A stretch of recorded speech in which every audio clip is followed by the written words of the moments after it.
Praise the Lord. Hallelujah.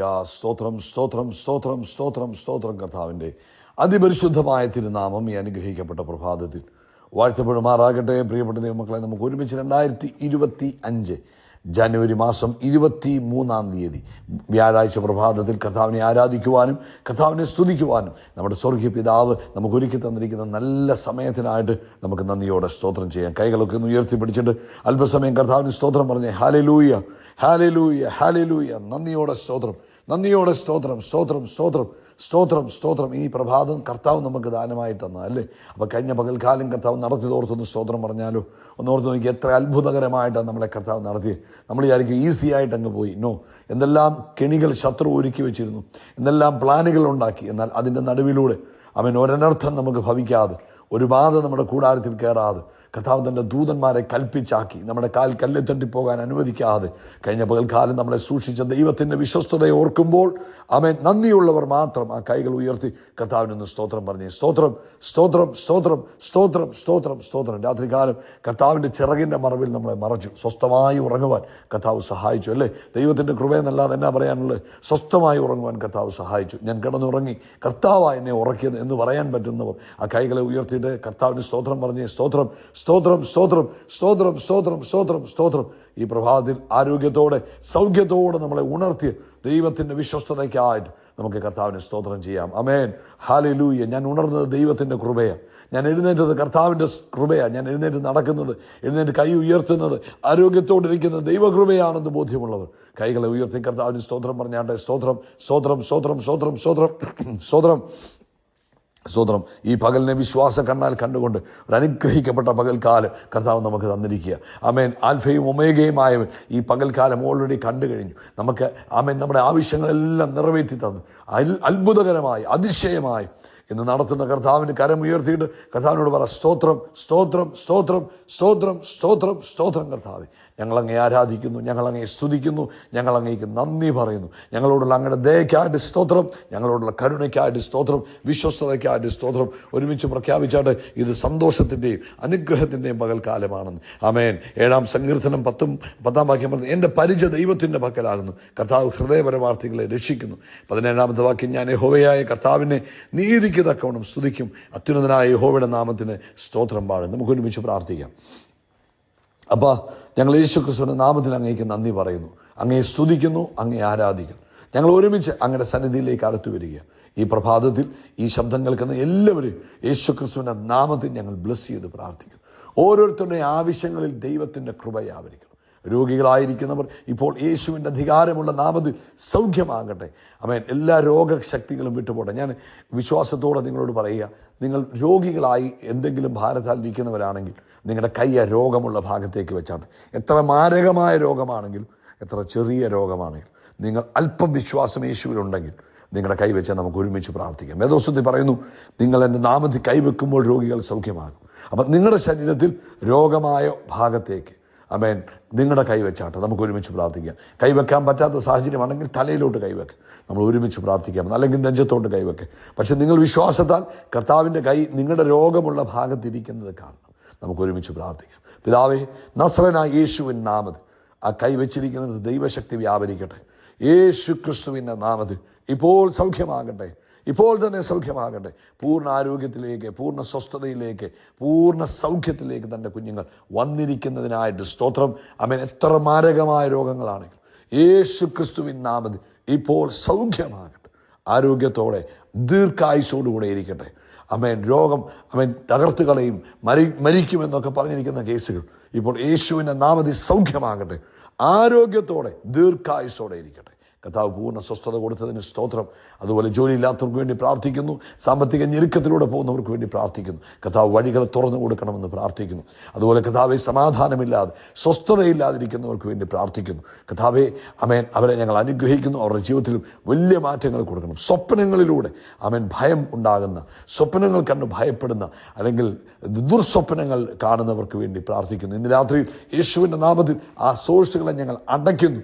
ദൈവഹിതമില്ലാത്ത സ്വപ്നങ്ങൾ കൊണ്ടുവരുന്ന സോഴ്സുകളെ യേശുവിൻ്റെ നാമത്തിൽ ഞങ്ങൾ ബന്ധിക്കുന്നു. അവൻ കർത്താവിൻ്റെ സ്വപ്നങ്ങൾ കാണട്ടെ, പരിശുദ്ധാത്മാവിൻ്റെ സ്വപ്നങ്ങൾ കാണട്ടെ. യേശുവിൻ്റെ നാമത്തിൽ തെറ്റായ സ്വപ്നങ്ങളുടെ സോഴ്സുകളെ ഞങ്ങളിപ്പോൾ ക്ലോസ് ചെയ്യുന്നു. ദൈവഹിതമായ സ്വപ്നങ്ങൾ കാണട്ടെ. കർത്താവ് അത്ഭുതം ചെയ്തതിന് സ്തോത്രം. ലോകവ്യാപകമായി കർത്താവിൻ്റെ വേല ചെയ്യുന്ന അഭിഷക്ത ദാസീദാസന്മാരെ ഞങ്ങൾ അനുഗ്രഹിക്കുന്നു. ദൈവകൃപ വ്യാപരിക്കട്ടെ. രാജ്യങ്ങളെ ഞങ്ങൾ അനുഗ്രഹിക്കുന്നു. രാജ്യങ്ങളിൽ സമാധാനവും സന്തോഷവും ഉണ്ടാകട്ടെ. പ്രാർത്ഥന കേട്ടതിനായിട്ട് സ്തോത്രം. സകല മഹത്വവും പുകഴ്ചയ്ക്ക് യേശുവിൻ്റെ നാമത്തിൽ തന്നെ. ആമേൻ, ആമേൻ, ആമേൻ. കർത്താവ് നിങ്ങളെല്ലാവരും ധാരാളമായിട്ട് അനുഗ്രഹിക്കട്ടെ. പ്രത്യേകിച്ച് ഓർപ്പിക്കാനുള്ളത്, നാളെ ഇന്ത്യൻ സമയം രാവിലെ 8:15 നമ്മുടെ സഭായോഗം ആരംഭിക്കും. നിങ്ങളാരും മിസ് ചെയ്യരുത്. നാളത്തെ സഭായോഗം സ്പെഷ്യലാണ്. നിങ്ങളെല്ലാവരും തന്നെ അതിൽ പങ്കെടുക്കണം. പ്രാർത്ഥിക്കുക. ഇപ്പോഴേ നിങ്ങൾക്ക് നിങ്ങളുടെ മൊബൈലിൽ ഒരു അലാറം സെറ്റ് ചെയ്ത് വെക്കാം. നാളെ രാവിലെ ഇന്ത്യൻ സമയം 8:15 നമ്മുടെ സഭായോഗം ആരംഭിക്കുന്നത്. വിശ്വാസത്തോടെ പ്രാർത്ഥനയോടുകൂടെ നിങ്ങൾ പങ്കെടുക്കണം. നമുക്കൊരു വാക്കൊന്ന് പ്രാർത്ഥിച്ചാലോ? സഭായോഗത്തിന് വേണ്ടി നിങ്ങളെല്ലാവരും കൈകളെ ഒന്ന് ഉയർത്തിപ്പിടിച്ചേ. കർത്താവേ, ഞങ്ങൾ നാളത്തെ സഭായോഗത്തെ അങ്ങയുടെ കരങ്ങളിലേക്ക് ഏൽപ്പിച്ചു പ്രാർത്ഥിക്കുന്നു. ഏറ്റവും അനുഗ്രഹിക്കപ്പെട്ട ഒരു സഭായോഗമായി തീരണം. ദൈവ സാന്നിധ്യം കൊണ്ട് നിറഞ്ഞു നിൽക്കുന്ന സഭായോഗമായി തീരണം എന്ന് ഞങ്ങൾ ഒരുമിച്ച് പ്രാർത്ഥിക്കുന്നു. ക്രിസ്തുയേശുവിൻ നാമത്തിൽ തന്നെ. ആമേൻ, ആമേൻ, ആമേൻ. കർത്താവ് അനുഗ്രഹിക്കട്ടെ. നമുക്ക് ഇന്ന് പ്രഭാതത്തിൽ കർത്താവ് തന്നിരിക്കുന്ന ആലോചന സങ്കീർത്തനം 54 4 വാക്യം. സങ്കീർത്തനം 54 4 വാക്യം. അത് അവിടെ പറയുന്നു, ഇതാ ദൈവം എൻ്റെ സഹായകനാകുന്നു, കർത്താവ് എൻ്റെ പ്രാണനെ താങ്ങുന്നവരോടുകൂടെയുണ്ട്. ഇത് ദാവീദിൻ്റെ ഒരു സങ്കീർത്തനമാണ്. ദാവീദ് ഒളിച്ചിരിക്കുന്നത് ശൗലിനെ അറിയിച്ചപ്പോൾ ദാവീദ് ചമച്ചതായ ഒരു സങ്കീർത്തനമാണ്. അതായത് താൻ ഒളിച്ചിരിക്കുന്നു എന്നുള്ള വിവരം ശൗൽ അറിഞ്ഞപ്പോൾ എഴുതിയൊരു സങ്കീർത്തനം. അവിടെ പറഞ്ഞു, ദൈവമേ എൻ്റെ പ്രാർത്ഥന കേൾക്കണമേ, എൻ്റെ വായിലെ വാക്കുകളെ ശ്രദ്ധിക്കണമേ. കർത്താവെ, എൻ്റെ പ്രാർത്ഥനയെ അങ്ങ് കേൾക്കണം.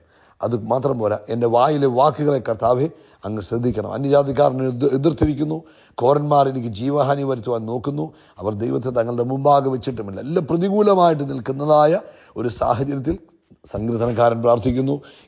എന്നിട്ട് അദ്ദേഹം പറയുക, ഇതാണ് നമ്മൾ പഠിച്ചിരിക്കേണ്ടത്. ഇവിടെ എല്ലാം പ്രതികൂലമായിട്ട് നിൽക്കുന്നു, എല്ലാം അനുകൂലമല്ലാത്ത സാഹചര്യം. അവിടെ വെച്ച് സങ്കീർത്തനക്കാരൻ പറയും, ഇതാ ദൈവം എൻ്റെ സഹായകനാകുന്നു. ഇന്ന് പ്രഭാതത്തിൽ നമുക്ക് നമ്മുടെ കൈകളെ ഉയർത്തിയിട്ട് പറയാം, കർത്താവ് എൻ്റെ സഹായകനാകുന്നു. എത്ര പേർക്ക് പറയാൻ കഴിയും കർത്താവാണ് എൻ്റെ സഹായകൻ എന്ന് പറയാൻ പറ്റുന്ന എത്ര പേരുണ്ട്? അതായത് God has become my divine helper, അല്ലെങ്കിൽ എന്നെ നിലനിർത്തുന്നവൻ കർത്താവാണ്. ആമേൻ. കർത്താവിൻ്റെ കൈ എൻ്റെ കൂടെയുണ്ട്. ഇതൊക്കെയാണ് അതിൻ്റെ അർത്ഥം. അതായത് കർത്താവിൻ്റെ സഹായകനാകുന്നു എന്ന് സങ്കീർത്തനക്കാരൻ വിളിച്ചു പറയുമ്പോൾ അദ്ദേഹം ഡിക്ലെയർ ചെയ്യുക, താൻ വിശ്വാസത്തോടെ ദൈവസന്നിധിയിൽ പ്രഖ്യാപിക്കുക, ദൈവമാണ് എന്നെ നിലനിർത്തുന്നത്, ദൈവത്തിൻ്റെ കരം എൻ്റെ മേൽ വെച്ചിരിക്കുന്നു, കർത്താവിൻ്റെ കരം എൻ്റെ മേൽ വെച്ചിരിക്കുന്നു എന്നാണ് അദ്ദേഹം പറഞ്ഞത്. ഇന്ന് ഈ പ്രഭാതത്തിൽ നമ്മളും ഈ സന്ദേശം കേൾക്കുമ്പോൾ നമ്മൾ ഏത് സാഹചര്യത്തിൽ ഇരിക്കുന്നുവെങ്കിലും പ്രിയപ്പെട്ടവരെ, നമ്മളെപ്പോഴും പറയും, എന്നെ ദൈവവും കൈവിട്ടു, എന്നെ കൈ താങ്ങാൻ ആരുമില്ല, എൻ്റെ കൂടെ ആരുമില്ല എന്നൊക്കെ നമ്മൾ പറയുന്നത്. അതിന് പകരം നമ്മുടെ കൈ ഒന്ന് ഉയർത്തിയിട്ട് പറയാമോ, ഇതാ ദൈവം എൻ്റെ സഹായകനാകുന്നു. അമേൻ. കർത്താവിൻ്റെ സഹായകനാകുന്നു. അമേൻ. ഇന്ന് കർത്താവിനെ നിലനിർത്തുന്നവനാകുന്നു. കർത്താവിൻ്റെ കൈ എൻ്റെ കൂടെയുണ്ട്. എൻ്റെ ദൈവം എനിക്ക് വേണ്ടി അത്ഭുതങ്ങളെ ചെയ്യും എന്ന് വിശ്വാസത്തോടെ എത്ര പേർക്ക് പറയാൻ കഴിയും ഈ പ്രഭാതത്തിൽ? നിങ്ങൾ എത്ര പ്രതിസന്ധിയുടെ നടുവിലിരിക്കുന്നവരാണെങ്കിലും, എത്ര പ്രയാസത്തിന് നടുവിലിരിക്കുന്നവരാണെങ്കിലും പ്രിയപ്പെട്ടവരെ, ഇന്ന് പകൽക്കാലം ഇതൊരു1000 പ്രാവശ്യം പറഞ്ഞു നോക്കിയേ. വിശ്വാസത്താൽ ഹൃദയത്തിൽ നിന്ന് അങ്ങ് പറയണം, ദൈവം എൻ്റെ സഹായകനാകുന്നു. രോഗത്താൽ ഭാരപ്പെടുന്ന വ്യക്തിയാണോ, അല്ലെങ്കിൽ മറ്റെന്തെങ്കിലും മാനസിക സംഘർഷങ്ങളാൽ ഭാരപ്പെടുന്ന വ്യക്തിയാണോ, അയ്യോ ജീവിതം കഴിയാറായി എന്ന് വിചാരിച്ചിരിക്കുന്ന വ്യക്തിയാണോ, ധൈര്യമായിട്ട് പറ, ഇതാ ദൈവം എൻ്റെ സഹായം. ദാവീദ് തൻ്റെ കഷ്ടതയുടെ നടുവിൽ, തൻ്റെ പ്രയാസത്തിൻ്റെ നടുവിൽ വിളിച്ചു പറയുക, ഇതാ ദൈവം എൻ്റെ സഹായകനാകുന്നു, കർത്താവ് എൻ്റെ കൂടെയുണ്ട്, കർത്താവ് എന്നെ നിലനിർത്തും, കർത്താവിൻ്റെ കൈ എൻ്റെ കൂടെയുണ്ട്. എന്നിട്ട് പറയാം, എൻ്റെ പ്രാണനെ താങ്ങുന്നവരോടുകൂടെ. എങ്ങനെയാ പറഞ്ഞേ? എൻ്റെ പ്രാണനെ താങ്ങുന്നവരോടുകൂടെ അവൻ പ്രവർത്തിക്കുക എന്ന് വെച്ചാൽ തന്നെ സഹായിക്കുന്നവരോടുകൂടെ ആര് പ്രവർത്തിക്കും? ആമേൻ. കർത്താവ് സഹായിക്കും, അല്ലെങ്കിൽ കർത്താവ് പ്രവർത്തിക്കും എന്നാണ് പറഞ്ഞത്. അതുകൊണ്ട് ഇന്ന് പകൽക്കാലം 2025 നിങ്ങളുടെ എപ്പോഴും പറയേണ്ട ഒരു വാക്കാണ്, കർത്താവ് എന്നെ സഹായിക്കും, യഹോവ എന്നെ സഹായിക്കും, കർത്താവിൻ്റെ കൈ എൻ്റെ കൂടെയുണ്ട്, കർത്താവിൻ്റെ ആത്മാവ് എന്നെ സഹായിക്കും, കർത്താവ് എന്നെ നിലനിർത്തും. ആമേൻ. കർത്താവിൻ്റെ കരം എൻ്റെ മേൽ വെച്ചിട്ടുണ്ട്. ഇത് നമ്മളോട് തന്നെ പറയണം, നമ്മൾ ദൈവത്തോട് പറയണം, നമ്മൾ മറ്റുള്ളവരോട് പറയണം. അവിടെ അത്ഭുതം നിങ്ങളുടെ ജീവിതത്തിൽ നടക്കും. ഇന്ന് പ്രഭാതത്തിൽ എത്ര പേര് തീരുമാനമെടുക്കും? ആമേൻ. എന്തോ പറയാൻ പോകുന്നത്? ഇതാ കർത്താവ് എൻ്റെ സഹായകനാകുന്നു എന്ന് വെച്ചാൽ കർത്താവ് എന്നെ നിലനിർത്തും, കർത്താവ് എന്നെ പരിപാലിക്കും, കർത്താവ് എന്നെ സൂക്ഷിക്കും, കർത്താവ് എന്നെ സൗഖ്യമാക്കും, കർത്താവ് എനിക്ക് ജയം തരും, കർത്താവിൻ്റെ കൈ എൻ്റെ കൂടെയുണ്ട്. 2025 വിശ്വാസത്താൽ ഈ 22-ാം തീയതി ഡിക്ലെയർ ചെയ്യുക. എല്ലാവരോടും പറയണം. നിങ്ങളോട് പറയണം, ഇടയ്ക്കിടയ്ക്ക് നിങ്ങളുടെ ഭാര്യയോട് പറയണം, ഭർത്താവിനോട് പറയണം, കുഞ്ഞുങ്ങളോട് പറയണം, പ്രിയപ്പെട്ടവരോട് പറയണം. ഇതാ കർത്താവ് നമ്മുടെ സഹായകനാകുന്നു. അർത്ഥം എന്തൊക്കെയാണെന്ന് പറയണം. കർത്താവ് നമ്മളെ സഹായിക്കും, കർത്താവ് നമുക്ക് ആരോഗ്യം തരും, കർത്താവ് നമ്മളെ സൗഖ്യമാക്കും, കർത്താവ് നമ്മുടെ ആയുസ്സിനെ നീട്ടിത്തരും, കർത്താവ് നമുക്ക് ജയം തരും, കർത്താവ് നമ്മളെ പരിപാലിക്കും, കർത്താവ് നമ്മളെ എന്നും സൂക്ഷിക്കും. ഇത് നമ്മൾ പറയുക കേട്ടോ. കർത്താവ് നിങ്ങളെ ഈ വചനത്താൽ അനുഗ്രഹിക്കട്ടെ. 2025 അനുഗ്രഹത്തിൻ്റെ വർഷം. നിങ്ങളുടെ ജീവിതത്തിൽ അനുഗ്രഹത്തെ അനുഭവിച്ച് ജീവിപ്പാൻ കർത്താവ് സഹായിക്കട്ടെ. യേശുക്രിസ്തുവിന്റെ നാമത്തിൽ ആകാശത്തിലെ നക്ഷത്രങ്ങൾ പോലെ, കടൽ തീരത്തിലെ മണൽത്തരി പോലെ നമ്മൾ വർദ്ധിച്ചു വരികയും. കരങ്ങൾ ഉയർത്തി പറ, we are blessed, we are really blessed, we are permanently blessed and highly favoured. സങ്കീർത്തനം 54:4 പറയുന്നു, ഇതാ കർത്താവിൻ്റെ സഹായകനാകുന്നു. God bless you, God bless you, God bless U.